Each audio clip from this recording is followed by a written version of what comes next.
I think we're still in the Mishnah of Bava Batra in the 8th chapter, in the chapter of inheritance. And the chapter closes with a few Mishnayot whose division, by the way, in the Kaufman manuscript is a bit different from the division we have in our printed editions. And we'll see in a sec that Kaufman makes more sense because Kaufman makes a subject break halfway through what is the 7th Mishnah in our printed editions. And we'll just observe this. But just to begin, we're going to look at what happens if someone essentially assigns his property to his children before his death. And there might be a number of reasons for that. Maybe he wants to avoid the strict division of property that is required by the Torah in terms of inheritance. And if he writes his property to his children before he dies, then he can write to whoever he likes. We've learned that halacha.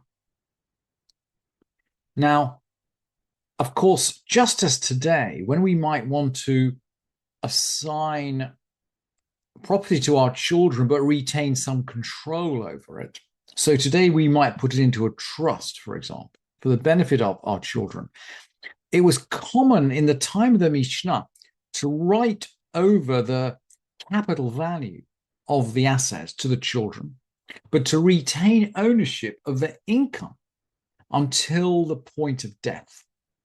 And we'll see that the Mishnah seems to be discussing this type of situation. It's very similar to a modern trust. So the capital value of the property is written over to the children, but the father or the parent retains the income and the ownership rights while he is alive. And of course, we're going to need rather specific language, just as we would in a trust deed, to make sure this sticks, at least according to Rabbi Yehuda. And let's look at the Mishnah. Hakotev nechasav levanav. Someone writes over his property to his children. Sarich sheichtov mehayom le'achar moti. He must write from today and after my death. Divrei Rabbi Yehuda, according to Rabbi Yehuda.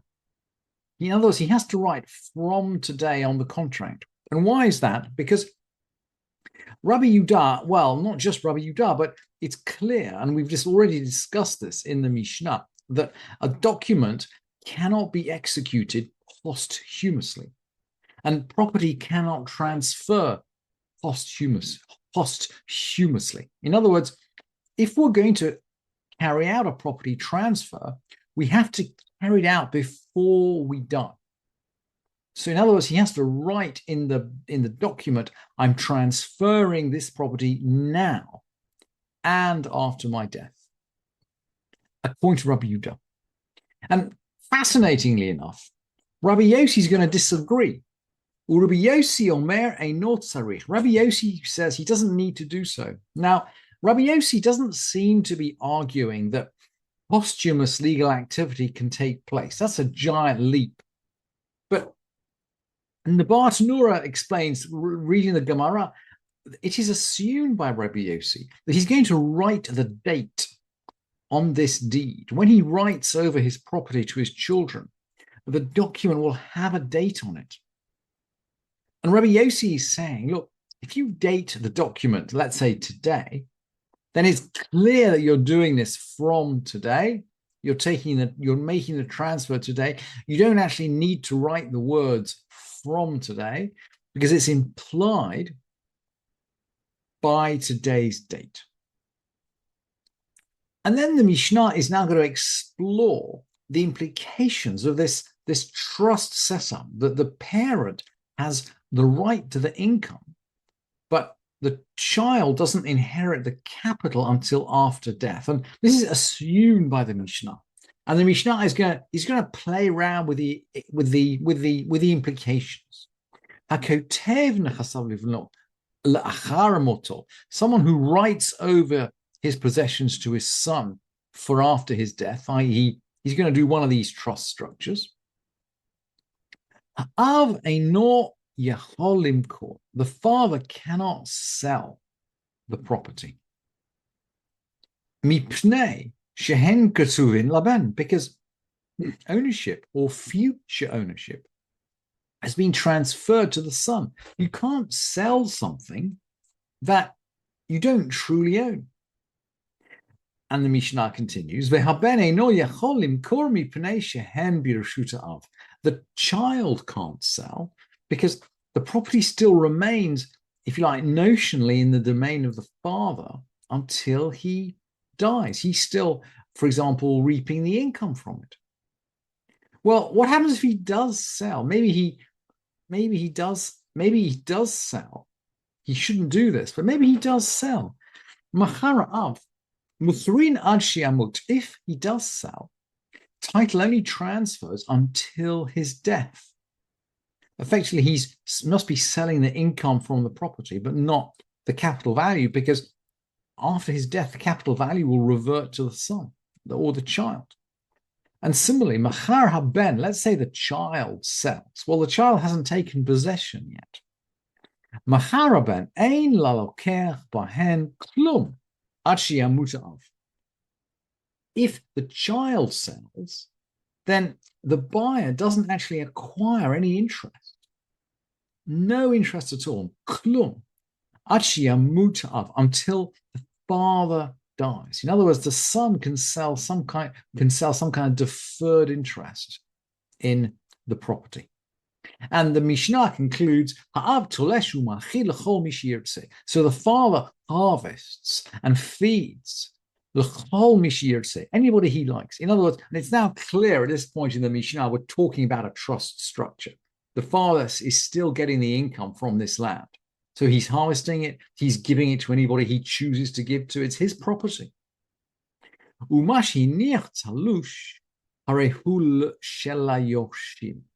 Anything he has left harvested, and this seems to be harvested, but after his death. So he's on Monday he goes in and cuts some corn, and on Tuesday, unfortunately, he passes away, and the corn is still lying in the field. Well, of course, at that point, it becomes part of his estate. It goes to the heirs. And that is the end of the 7th Mishnah in the Kaufman manuscript. But our printed editions carry on with sibling rivalry, discussions between the elder and the younger children. If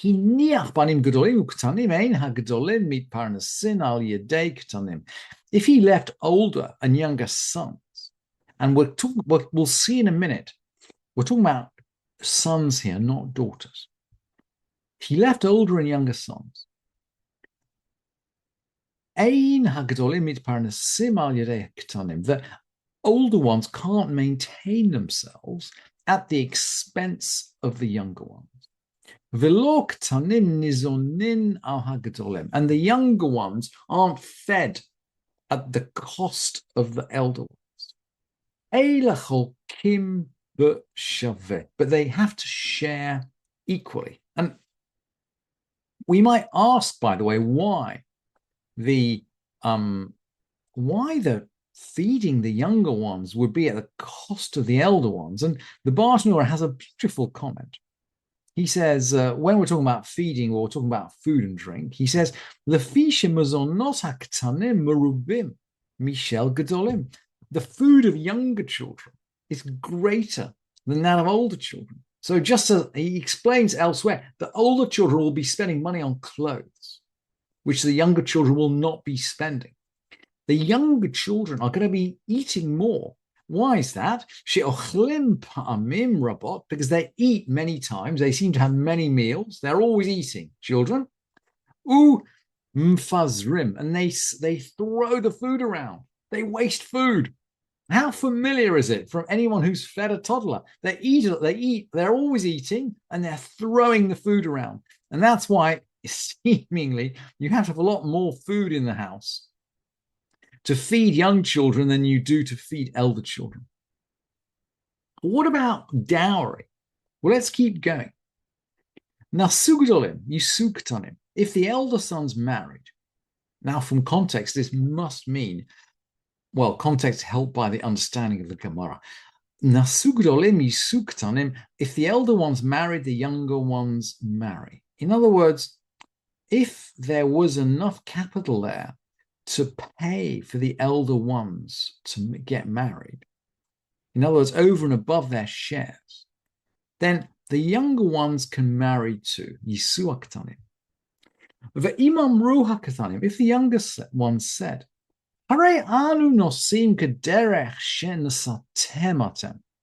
if the younger one said, oh, we will marry in the way that you got married, i.e., you got married when father was still alive and there was money around.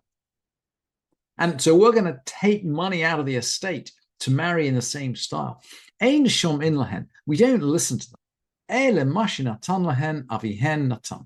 We don't listen to them for what their father gave them, he's given. In other words, once the estate has essentially closed, in the UK, we'd say once probate's been given, they all have to share equally. The fact that the elder ones got married in sumptuous style before the death of the father, it's just not relevant. And the Mishnah then repeats all of this material for daughters. If he left elder and younger daughters, these are older and younger than the age of majority, clearly. The elder ones don't maintain themselves at the expense of the younger ones, i.e. they can't go out and buy expensive dresses. And the younger ones aren't fed at the cost of the elder ones. They can't waste food and throw it around. They all share alike. Just as we've seen in the previous Mishnah, for girls and boys, it's identical.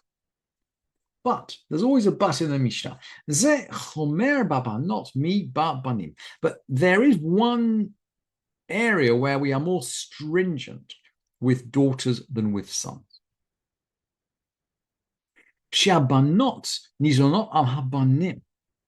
Because the daughters can claim maintenance. In other words, can go out and buy dresses.